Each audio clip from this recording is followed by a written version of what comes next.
사랑합니다. 나의 예수님 사랑합니다. 아주 많이요. 사랑합니다. 나의 예수님 사랑합니다. 그것뿐이에요. 사랑합니다. 나의 예수님 사랑합니다. 아주 많이요. 사랑합니다. 나의 예수님 사랑합니다. 그것뿐이에요. 사랑한다 아들아, 내가 너를 잘 아노라. 사랑한다 내 딸아, 내게 축복 더하노라.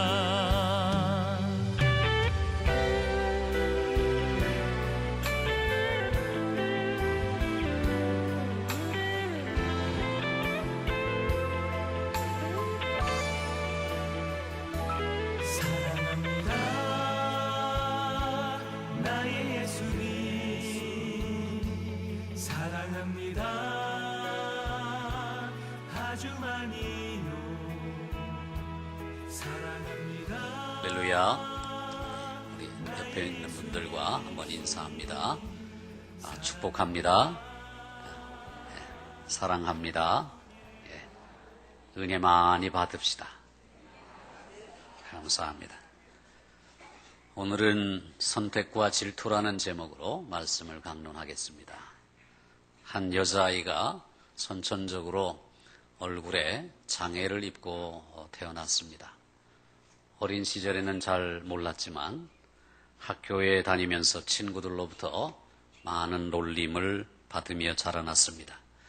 그래서 그 아이는 자기의 가족 외에는 어느 누구도 자기를 사랑하지 않는다고 생각했습니다.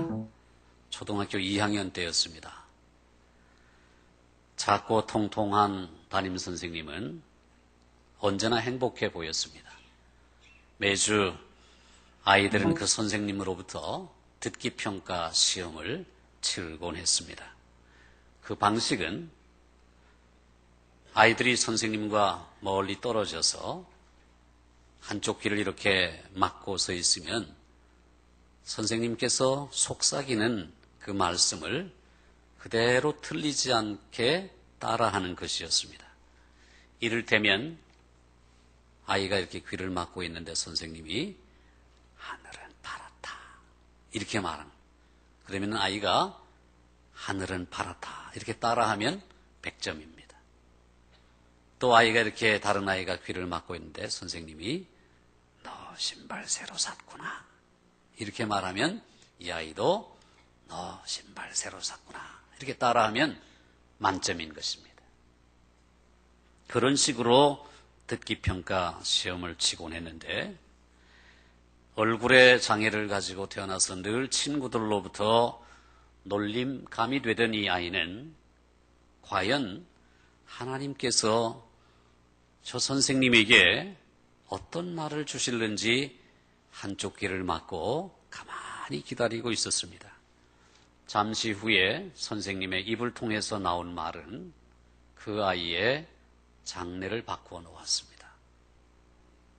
그 선생님은 이렇게 속삭였던 것입니다. 아이가 귀를 막고 있는데 선생님은 난 네가 내 딸이었으면 좋겠어 이렇게 말한 것입니다.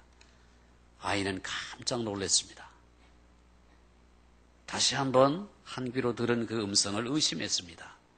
난 네가 내 딸이었으면 좋겠어. 이 아이는 마음에 큰 위로가 되었습니다. 이 세상 사람 어느 누구도 자기를 사랑하지 않은 줄 알았는데 선생님은 자기를 향해서 물론 시험치는 말이지만 진심을 담아 난 내가 내 사랑하는 딸이면 좋겠다. 이렇게 말씀하시는 것을 듣고 큰 위로를 받았습니다. 사랑은 이렇게 사랑받을 대상을 선택하는 것입니다. 선생님은 그 가엾은 아이를 사랑하기로 선택한 것입니다. 우리의 인생은 사실 끊임없는 이런 선택과 거절의 이야기라고 할 수 있습니다. 우리 아들들은 자라면서 내가 야구 선수로 뽑힐 것인지, 더 장성해서는 사랑하는 이가 나의 데이트 신청을 받아줄 것인지, 내가 원하는 학교에 들어가게 될 것인지, 과연 나는 직장에서 승진할 것인지, 이 세상에서 그 선택의 가치라고 하는 것은 얼마나 많은 사람들이 그 자리에서 탈락되는가의 비율과 비례하는 것입니다. 내가 선택되고 적은 수가 탈락되면 그 선택의 가치는 다소 낮은 편입니다. 내가 선택되고 많은 사람이 탈락되면 그 선택의 가치는 엄청나게 높아지는 것입니다. 사실 선택됨이라고 하는 것은 다른 사람들의 탈락의 대가로 오는 것이다. 이렇게 말해도 과언이 아닐 것입니다. 어떤 사람은 시험을 잘 못 치루어서 과연 그 시험에 통과하게 될 것인가 말 것인가 노심초사 기다리는 그런 사람들은 커트라인이 낮아지기를 간절히 원합니다. 그러나 일단 내가 시험에 통과했다는 사실을 알게 되면 가능하면 커트라인이 높아지기를 원합니다.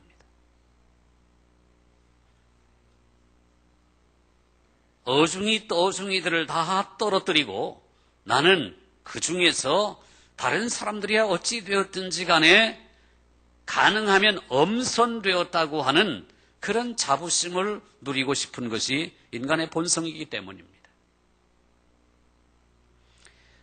풍선 밟기 놀이를 한 적이 있을 것입니다. 또는 구경한 적도 있겠죠.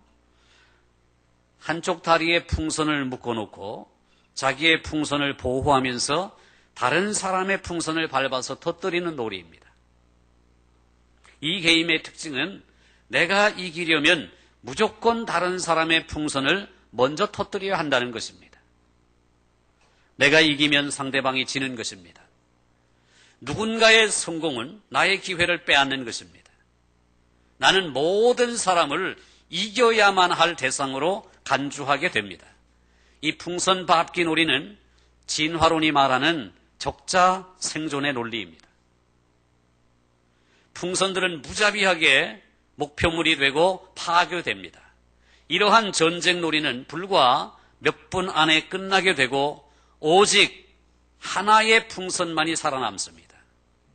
그리고 그 하나의 살아남은 그 사람은 겉으로 보기에는 영웅이 되지만 모든 사람들의 시기와 질투의 대상이 됩니다. 아이들은 어려서부터 이렇게 경쟁하는 것을 배우게 됩니다. 상대방을 죽여야 내가 산다는 것을 은연중에 배우게 되는 것입니다. 이번에는 똑같은 풍선 밟기 놀이를 다른 대상에게 시켜보았습니다. 그 대상이 된 아이들은 바로 정신지체아들이었습니다. 그 아이들 역시 풍선을 받았고 똑같은 지시를 받았으며 똑같은 신호로 게임이 시작되었습니다. 하지만 이번에는 게임이 전혀 다르게 진행되었습니다. 이 정신지체아들은 선생님들의 지시를 제대로 이해할 수가 없었습니다. 아이들은 대혼란 중에 한 가지 확실한 것은 이 풍선을 빨리 터뜨려야 한다고 이해했습니다. 하지만 서로 싸우는 대신에 서로 도와가며 풍선을 터뜨려야 한다고 생각했습니다. 한 남자아이가 여자아이의 풍선을 밟아서 터뜨립니다. 여자아이는 그 아이가 밟도록 가만히 기다려줍니다. 여자의 풍선을 터뜨린 남자애는 무릎을 꿇고 앉아서 자기의 풍선을 여자의 앞에 가전히 내려놓습니다. 여자애가 그것을 밟아서 터뜨립니다.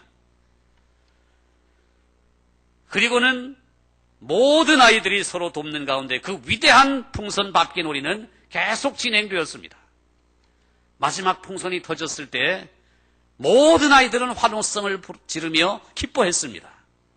모두가 승자였습니다. 선생님들도 미처 예상하지 못한 놀라운 결과가 나타난 것입니다. 우리는 왜 이런 풍선 밟기 놀이를 생각하지 못하고 살아갈까요? 하나님께서 이스라엘 백성들을 선민으로 선택하셨을 때에 하나님이 그들을 편애하시거나 그들이 천국에 가기에 더 합당해서가 아니었습니다. 애당초 하나님의 계획은 땅의 모든 족속이 아브라함을 통해서 복을 받는 것이었습니다. 이스라엘은 땅의 모든 족속 대신에 선택된 것이 아니라 땅의 모든 족속을 위하여 선택된 것입니다. 이것이 하나님의 원리입니다. 하나님의 공동체가 이 땅 위에 실현될 때에 땅의 모든 족속이 그 공동체로 이끌려지는 것이 하나님의 계획이었습니다. 이 깨달음을 베드로가 깨달았을 때에 베드로는 고넬료의 가정을 향해서 이렇게 말하죠. 내가 참으로 하나님은 사람의 외모를 보지 아니하시고 각 나라 중 하나님을 경외하며 의를 행하는 사람은 다 받으시는 줄 깨달았도다. 이렇게 고백합니다. 하지만 우리가 사는 세상은 다른 게임을 합니다. 우리는 지나칠 정도로 경쟁적인 개인주의 문화 속에서 살아갑니다. 경쟁적 개인주의는 이 개인주의의 논리를 만인을 위한 투쟁으로까지 확대시켜 왔습니다.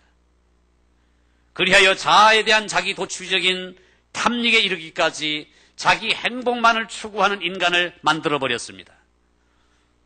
우리가 얼마나 자주 이런 게임을 즐기고 있는지 사람들을 볼 때 우리 머릿속에 처음 떠오르는 생각과 반사적으로 취하는 행동은 다른 사람들을 높이는 것이 아니라 정죄하고 비교하고 경쟁하고 사랑하지 않는 것입니다. 비싼 차를 모으는 사람을 보면 그 사람의 진정한 됨됨이보다는 그냥 속물처럼 보려고만 하는 우리의 태도가 바로 그것입니다. 가난한 사람들을 보면 그 사람의 속 사람이 어떠하든지 간에 무조건 경멸하는 태도가 바로 그것입니다. 항상 남을 돕기를 좋아하는 사람을 보면 지가 돈이 많은가 보지, 혹시 돈 자랑하는 것 아니야, 이렇게 비꼬는 태도가 바로 그것입니다. 항상 밝은 사람을 보면 지가 모든 것을 가졌으니까 저러지, 나처럼 이것도 없고 저것도 없고 해봐, 저런 태도가 나오나? 이렇게 늘 부정적인 시각을 가지고 상대방을 깎아내리려는 태도가 바로 그것입니다. 이처럼 어느 정도 우리 모두는 속물근성을 가지고 살아갑니다. 다른 사람의 발목에 묶여있는 풍선을 내가 먼저 밟아 터뜨려야 내가 이기는 법만 배우고 자라왔기 때문입니다. 우리 믿는 사람들은 다른 방식, 즉 정신지체 아들이 자기들끼리 이해하고 자기들끼리 만든 모든 사람이 승리하는 방식의 풍선 밟기 놀이를 배워야 합니다. 앞에서 이야기한 선생님처럼 선천적으로 장애를 입고 태어난 그 아이를 나는 네가 내 딸이었으면 좋겠어, 나는 네가 내 딸이었으면 좋겠어 라고 진심으로 사랑하는 태도를 배워야 합니다. 예수님의 사역 초기에 세례 요한의 제자들이 요한에게 와서 말했습니다. 랍비여, 선생님과 함께 요단강 저편에 있던 그분, 곧 선생님이 증언하시던 그분이 세례를 베풀매 사람들이 다 그에게로 가더이다. 요한의 제자들은 자기들의 스승인 요한의 인기가 떨어지는 것에 바짝 신경을 쓰고 있었습니다. 세례 요한의 인기가 올라가면 자기들의 인기도 올라가고 세례 요한의 인기가 떨어지면 자기들의 인기도 떨어진다고 생각했기 때문입니다. 그래서 요한이 항상 거물로 남기를 원했습니다. 내가 거물일 수 없다면 적어도 거물 옆에 머무는 것이 상책이라고 생각한 것입니다. 사람들은 흔히 거물 옆에 어떻게 자리 잡느냐가 자신의 성공의 여부를 결정한다고 생각합니다. 하지만 성공의 또 다른 이름이라고 할 수 있는 지위와 탁월함, 뛰어남은 세례 요한이 다 내려놓아야만 하는 것들이었습니다. 하나님에 의해 선택된다는 것은 손에 잡는 것이 아니라 손에서 내려놓는 법을 배워야 하는 것입니다. 사실 인생에서 가장 어려운 것 중에 하나가 내려놓는 법을 배우는 것입니다. 절벽에서 떨어진 한 남자에 관한 오래된 이야기가 있습니다. 그는 절벽에서 떨어지면서 죽기 직전에 기적적으로 나뭇가지를 붙잡았습니다. 간신히 나뭇가지에 매달린 그는 까마득한 절벽을 내려다보며 두려움에 떨었습니다. 그리고는 위를 향하여 소리를 지릅니다. 거기 아무도 없어요. 위에 아무도 없나요? 있네. 누구세요? 하나님이다. 하나님 제발 살려주세요. 그래, 내가 너를 살려주마. 하나님 감사합니다. 그럼 제가 어떻게 하면 될까요? 살고 싶으면 네가 붙잡고 있는 나뭇가지를 놓아라. 절벽에 매달린, 나뭇가지에 매달린 그 친구가 이렇게 말합니다. 거기 다른 사람 누구 없어요. 내려놓는다는 것은 신뢰와 믿음을 뜻합니다. 요한은 거물이었고 요한의 제자들은 그 곁에서 일종의 특권을 누렸습니다. 그런데 요한의 위대한 점은 자기가 붙잡았던 것을 놓았다는 것입니다. 그는 자기가 특별한 사역을 위해서 하나님께 선택된 자라는 것을 잘 알고 있었습니다. 그는 이 선택 때문에 사실 모든 것을 대가로 치렀습니다. 정상적인 가정생활을 포기했습니다. 아내도 자녀도 없이 홀로 광야에서 살았습니다. TV도 냉장고도 요즘 그렇게 흔한 스마트폰도 없었습니다. 그는 정상적인 직업도 포기했습니다. 경제적인 모든 소망도 포기했습니다. 한 장의 주식도 건강보험증도 연금도 월급도 없었습니다. 그는 인간관계도 포기했습니다. 사회적으로 볼 때 완전한 이방인이었습니다. 옷차림도 특이했습니다. 유명 백화점이나 아울렛에서 구입할 수 있는 그런 옷이 아니었습니다. 그의 식단은 메뚜기와 석청이었습니다. 보통 사람들의 보통 식단이 아니었습니다. 그는 신변의 보장도 받지 못했습니다. 특히 그 시대의 종교 지도자들의 공개적으로 도전했기 때문에 항상 요주의 인물로 낙인이 찍혀 있었습니다. 그는 부도덕과 부패를 이유로 당시 권력자들을 책망하고 꾸짖었습니다. 요한은 태어나기 전부터 주의 길을 예비하기 위해 하나님이 선택하신 사람이었습니다. 하지만 선택됨이란 희생과 고독함과 외로움을 의미했습니다. 요한은 이처럼 사역을 위해서 이 모든 것들을 기꺼이 내려놓았습니다. 그런데 하나님께서는 지금 그에게 한 가지를 더 내려놓을 것을 요구하셨습니다. 그 한 가지가 무엇입니까? 그에게 마지막으로 남아있는 그의 사역이었습니다. 그거조차도 예수님을 위해서 내려놓으라는 것입니다. 요한의 제자들로서는 이것이 마치 선택된 특권을 이제는 영원히 상실하는 것처럼 느껴졌습니다. 요한의 제자들은 예수님의 성공을 질투하고 있었습니다. 자신들의 스승인 요한이 예수님의 사역을 출범시킨 후에 모든 것을 내려놓아야 한다는 것을 견디기 어려워했습니다. 그래서 너무나 화가 나고 분이 나서 다소 과장하여 불평을 늘어놓은 것입니다. 랍비여, 선생님과 함께 요단강 저편에 있더니 곧 선생님이 증언하시던 이가 세례를 베풀매 사람들이 다 그에게로 가더이다. 요한의 독점권이 사라지고 강력한 경쟁자가 그것을 독점한다고 생각하니까 화가 날 법도 할 만한 일입니다. 여러분, 그러나 질투는 스스로가 선택되지 못했다고 생각하는 사람들에게 독성이 있는 쓸개집이 됩니다. 질투는 특별한 종류의 비극을 가져옵니다. 나는 불완전하고 결함이 있다고 느끼면서 외로움에 대한 증오로 가득하게 될 뿐만 아니라 수치심을 느낄 정도로 위축되기도 합니다. 질투는 다른 사람의 소유를 원하면서 내가 그것을 갖지 못했다는 사실을 못마땅해 하는 것입니다. 질투는 누군가에 대한 하나님의 선하심을 싫어하면서 나에 대한 선하심마저도 거절하는 것입니다. 질투는 욕망과 분노의 합입니다. 질투는 공동체를 파괴하는 반공동체적인 정서입니다.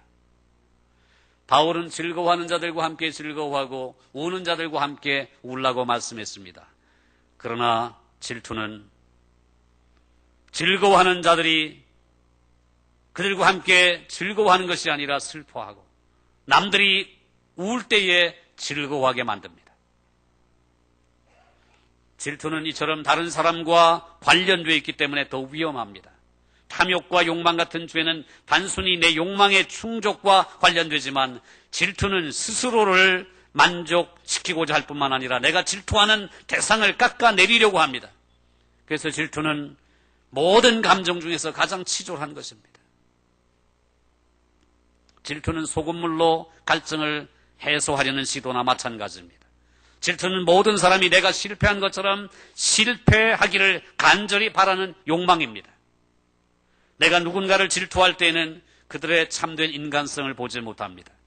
가인이 아벨을 볼 때에 그는 더 이상 동생이 아니었습니다. 아벨은 하나님 앞에서 자신의 지위를 위협하는 강력한 경쟁자일 뿐이었습니다. 결국 그 질투는 살인을 낳습니다. 질투는 극단적인 풍선 밟기 놀이입니다. 모든 사람을 오직 자신만을 위해서 살게 만듭니다. 질투를 하면 나는 나를 위해서 다른 모든 사람들을 희생시킵니다. 물론 모든 인간 관계에 어느 정도 두 마음이 있는 것이 사실입니다.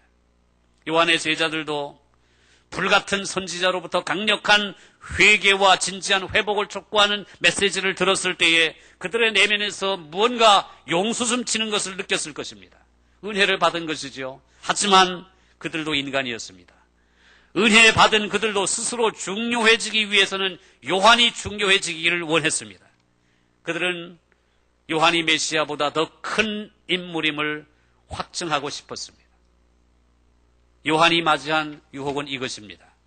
성공을 측정하는 방법은 누가 세례를 더 많이 베풀었느냐, 그 사람의 숫자입니다. 마치 맥도널드가 팔린 햄버거의 숫자로 성공을 축하하듯이 측정하듯이 말입니다. 이 유혹에는 좀 더 미묘하지만 이런 메시지가 숨어 있습니다. 예수님은 우리의 적입니다. 예수님이 커진다는 것은 당신이 작아진다는 것입니다. 요한이 받은 유혹은 바로 이것입니다. 요한의 제자들은 그 요한을 사랑해서 이렇게 말한 것일 것입니다. 요한이 만일 그들의 말에 귀를 기울였더라면 그것은 결국 요한을 성공한 선지자가 아니라 파멸한 선지자로 그렇게 낙인 찍고 말았을 것입니다. 사랑하는 성도 여러분, 성경에는 질투가 얼마나 위험한 것인지 그 해악에 대해서 곳곳에 등장합니다. 사울은 다른 사람보다 머리만큼이나 키가 컸습니다. 시간이 지나면서 자신이 남들보다 머리만큼이나 더 크다는 사실에 익숙해졌습니다. 다윗이 골리앗을 물리치고 나서 백성들이 사울이 죽인 자는 천천히요, 다윗이 죽인 자는 만만이로다라고 칭찬했을 때 사울은 그 노래가 못내 불편했습니다. 사울은 그날 이후에 질투 가득한 눈으로 다윗을 바라보았습니다. 질투는 주로 눈의 범죄입니다. 질투는 내 손에 있는 떡보다 다른 사람의 손에 있는 떡이 더 크게 보이게 합니다. 질투를 하면 흔히 눈이 죄를 짓습니다. 그래서 신라곤의 작가인 단테가 지옥에서는 질투하는 사람들이 눈을 꿰맨 채 영원히 살아야 한다, 그렇게 말한 것입니다. 가인과 아벨 이야기, 이삭과 이스마엘 이야기, 에서와 야곱 이야기, 라헬과 레아 이야기, 요셉과 그 형들에 관한 이야기, 모세와 그 형인 아론과 누인 미리암의 이야기, 아합과 포도원 주인 나봇의 이야기, 이 모든 것들이 다 질투가 도화선이 되어서 파국으로 이끈 예들입니다. 사실 멀리 떨어진 남 이야기를 할 필요가 없습니다. 저와 여러분도 각기 다른 요인이겠지만 다들 질투심이 있습니다.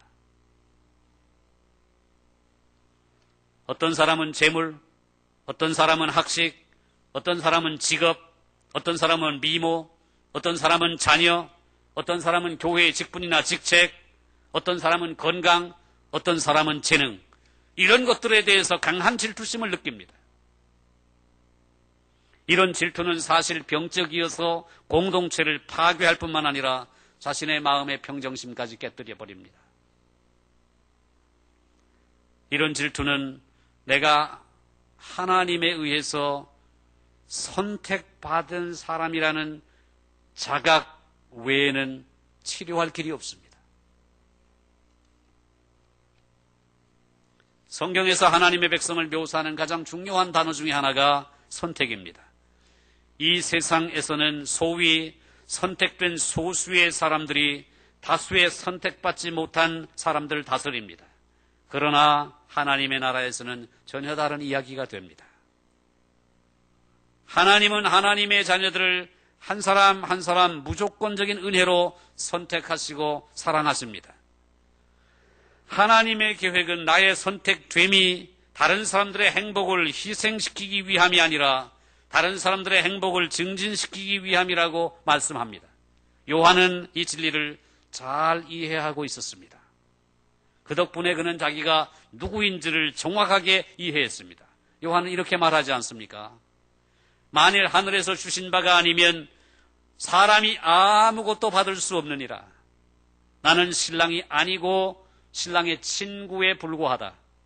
신부를 취하는 자는 신랑이나 서서 신랑의 음성을 듣는 친구가 크게 기뻐하나니 나는 이러한 기쁨이 충만하노라.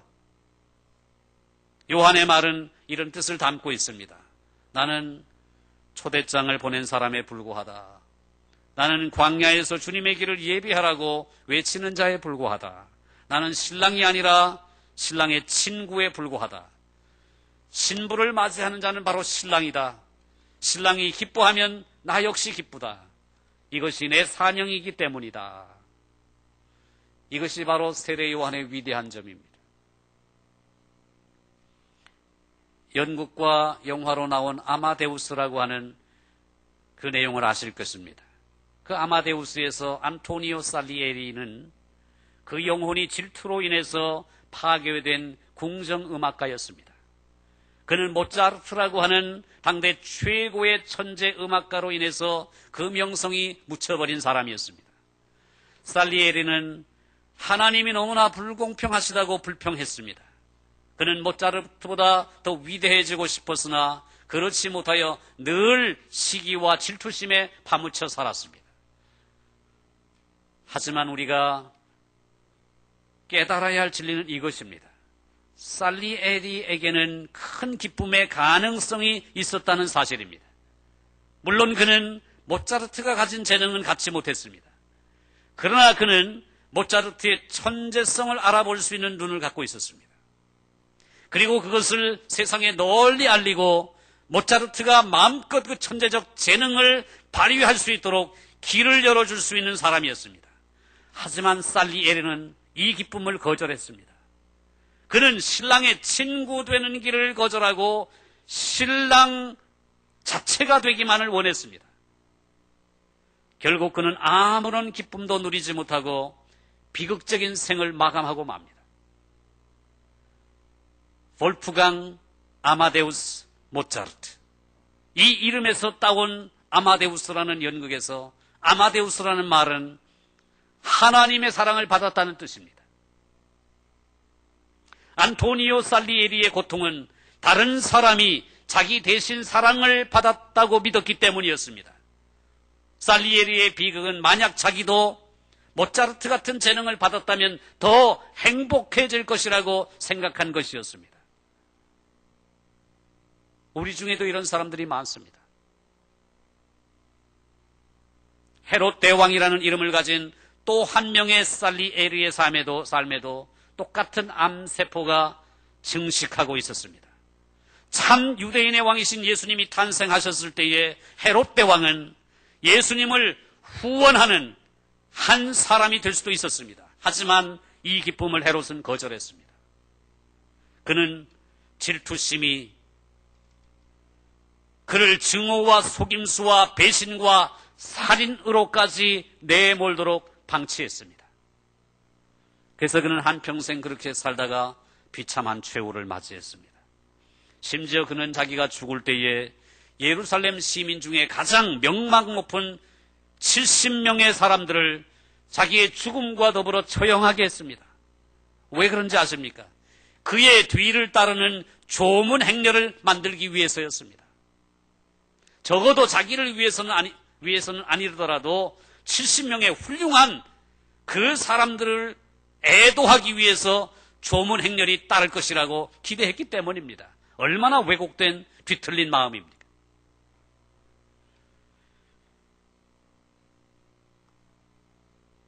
마태는 종교 지도자들이 예수님을 죽인 이유가 바로 질투심 때문이었다고 말합니다. 질투는 예수님의 탄생을 막으려고 했고 예수님의 생애를 끝끝내 괴롭혔으며 급기야 예수님의 죽음을 야기했습니다. 질투는 가장 누더기 상태의 그 비참한 상태의 인간성입니다. 우리가 기억해야 할 것은 이것입니다. 하나님은 우리 개개의 자녀들을 위한 특별한 기쁨을 갖고 계십니다. 저와 여러분 한 사람 한 사람에 대하여 특별한 기쁨을 갖고 계십니다. 예컨대 노래를 잘하는 사람이 있을 때 우리는 그 기쁨을 나눌 수 있습니다. 재능을 가진 사람이 노래할 때 그는 그 재능을 나누는 것이고 우리는 그것을 누리는 것입니다. 하나님께서 우리에게 재능을 주실 때에 그것은 나누라고 주신 것이고 우리에게는 그것을 즐기라고 주신 것입니다. 그렇게 할 때 우리 모두는 창조주 하나님께 감사하게 되는 것입니다. 또 다른 방식의 정신 지체아들의 풍선 밟기놀이처럼 말입니다. 하지만 듣는 자의 기쁨을 누리지 못하는 사람들이 있습니다. 그것은 바로 노래하는 자의 기쁨을 질투하고 그 대신 자기가 그 자리에 서서 노래하기를 원하기 때문입니다. 그것은 잔인한 풍선 밟기 놀이에 몰두하는 것입니다. 하나님은 우리 각자를 위해서 기쁨을 주셨습니다. 그리고 기뻐하십니다. 또한 하나님은 다른 사람들이 가진 재능을 축하하고 누리는 기쁨을 알도록 만드셨습니다. 내가 나의 것을 겸손히 내려놓고 다른 사람들이 가진 재능을 축복하고 축하하고 누릴 때에 나의 기쁨은 배가 됩니다. 만약 그렇게 살지 않고 시기하고 질투하며 산다면 우리는 또 한 명의 살리에리가 되는 것입니다. 아무런 기쁨도 누리지 못하고 비참한 생을 마감하고 말 것입니다. 요한의 마지막 말은 이것입니다. 그는 흥하여야 하겠고 나는 쇠하여야 하리라. 이것은 퇴임 인사도 아니고 순교자의 유언도 아닙니다. 이것은 신랑의 기쁨을 보고 만족해하며 그 기쁨에 진심으로 동참하고자 하는 신랑의 친구의 고백이며 겸손한 자가 높임을 받는 천국의 기쁨에 참여하는 방법입니다. 크리스마스가 12월 25일에 축하받는 한 가지 이유가 있습니다. 물론 이날은 역사적 근거가 있는 날은 아니지만 그렇다고 해서 마구잡이로 선택된 날도 아닙니다. 이날이 선택된 이유는 낮이 밤보다 길어지기 시작하는 동지를 막 지난 시기이기 때문입니다. 그리스도의 오심은 빛이 세상의 옴을 의미하며 어둠의 권세가 점점 물러가고 빛의 권세가 세상에 가득한 것을 의미하는 것입니다. 교회력에서 세례 요한의 생일은 언제로 기억되는지 알고 계십니까? 성경에는 세례 요한이 예수님보다 6개월 일찍 태어났다고 말씀합니다. 그러면 6월 25일 아닙니까? 그런데 교회력에서는 6월 25일이 아니라 6월 24일로 기념되고 있습니다. 물론 역사적 근거가 있는 날은 아니지만 그렇다고 또 마구잡이로 선택된 날도 아닙니다. 이날은 낮이 짧아지고 밤이 길어지기 시작하는 하지를 갓 지난 시기이기 때문입니다. 요한의 고백대로 그는 흥하여야 하겠고 나는 쇠하여야 하리라는 말이 실감납니다. 그리스도의 흥함, 이것은 요한을 포함한 우리 모두의 그리고 온 이 세상의 소망입니다. 하나님이 그리스도 안에서 모든 사람을 자기에게로 이끄시기 때문입니다. 하나님은 십자가 위에서 이렇게 속삭이십니다.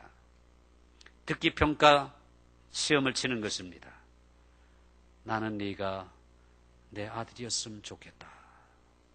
나는 네가 내 딸이었으면 좋겠다. 이것이 십자가 위에서 예수님께서 우리에게 들려주신 음성입니다. 누더기와 같은 인생들인 우리를 하나님께서 특별한 사랑의 대상인 아들로 딸들로 선택하셨다는 것입니다. 얽혀진 실타래와 같은 질투는 하나님의 선택이라는 이 놀라운 비밀로만 풀어낼 수 있는 것입니다. 이 은혜 안에서 우리 모두는 요한처럼 이렇게 고백할 수 있게 됩니다. 그는 흥하여야 하겠고 나는 쇠하여야 하리라. 신랑의 기쁨에 동참하는 방법은 내가 신랑이 되는 것이 아니라 그 곁에 서서 신랑의 기쁨을 함께 기뻐할 줄 아는 신랑의 친구가 되는 것입니다. 이런 사람들로 가득한 가정이 행복한 공동체가 됩니다. 이런 사람들로 가득한 교회가 행복한 공동체가 됩니다. 이런 사람들로 가득한 하나님의 나라가 천국의 기쁨을 공유하게 됩니다. 이런 기쁨에 동참하지 않으시겠습니까?